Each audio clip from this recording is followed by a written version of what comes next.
We were told that Brexit was meant to solve issues around the economy, around immigration, that it was meant to unite the people.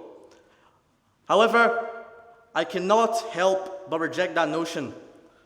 Instead, I will say that Brexit, as I said, is divisive. In fact, I would say that Brexit was actually doomed from the start.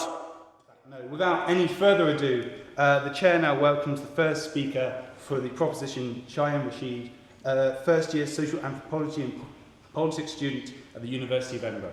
Shayaan, the floor is yours.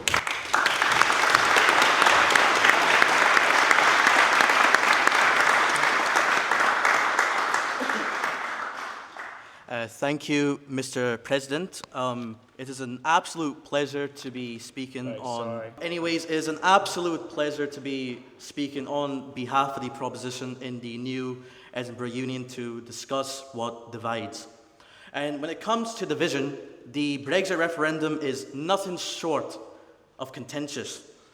Now, we all know that when it comes to constituent nations, that Scotland voted to remain in the European Union, with 67% saying that we want to remain in the European Union, which could not mount against the other constituent nations of the United Kingdom.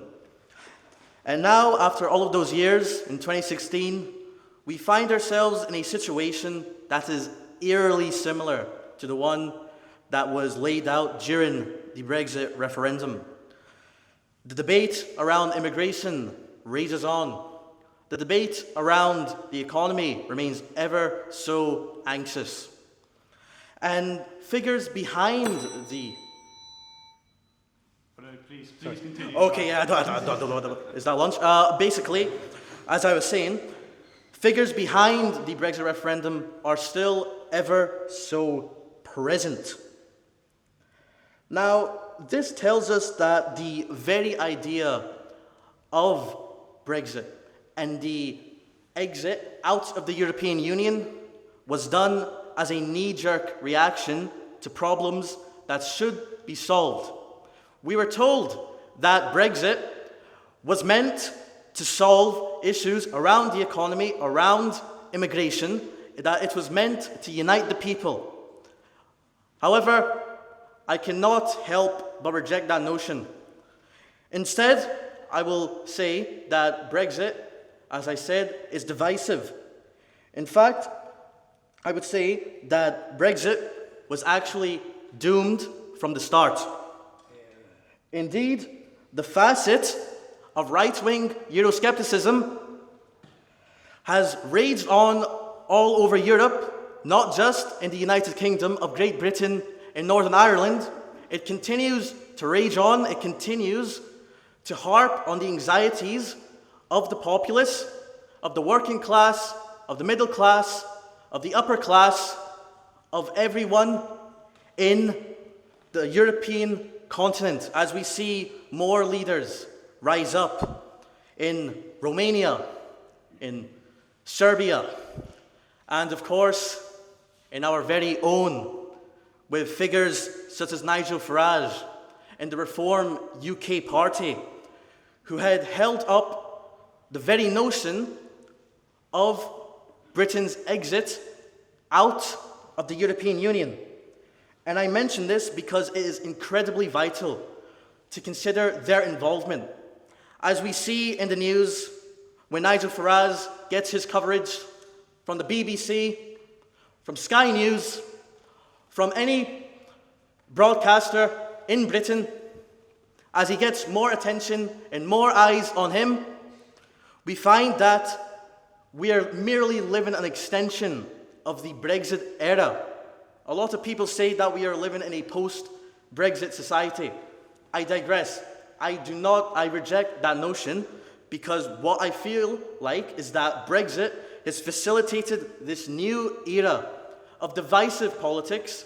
It had laid the groundwork for a Britain that was unable to unite itself with the Europeans, which is what we need to do, especially after the illegal invasion of Ukraine by the Russian Federation a couple of years ago, which still rages on as Putin claims the lives of more innocent Ukrainians, as he bullies countries such as Moldova, as he takes countries such as Belarus under his wing, collaborating with dictators such as Lukashenko.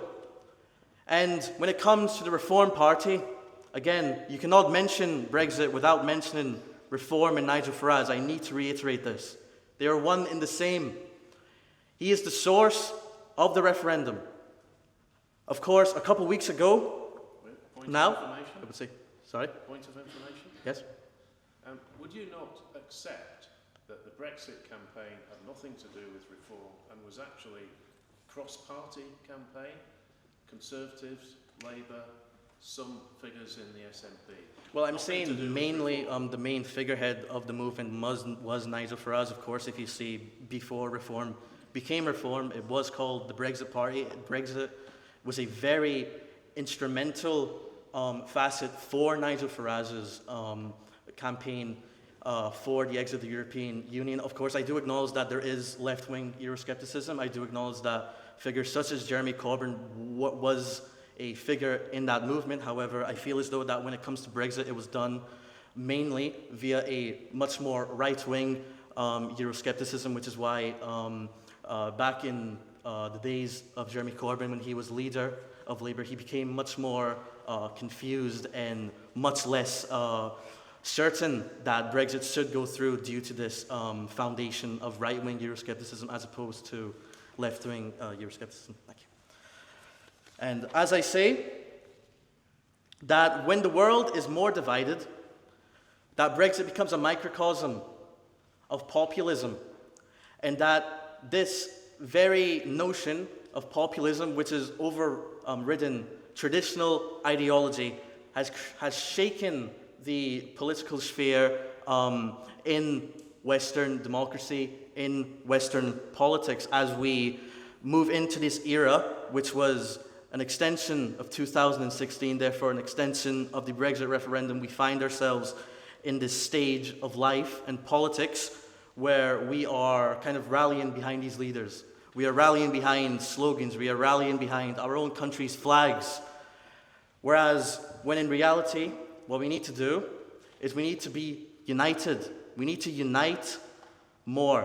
And we can't just say that we are uniting when we are pushing for ideas that are clearly divisive, that want to pull us away from other Western democracies who want to create a better economy, who want to create a better society, and who want to maintain an order that will make sure that Western democracy thrives and that the threat of the authoritarianism, totalitarianism, and even divisive populism from wherever it comes, that we are in a steadfast state of politics, whereas I think that Brexit has very much destroyed this notion. It's very much the reason why we find ourselves in the rocky political situation today all over the globe. Thank you.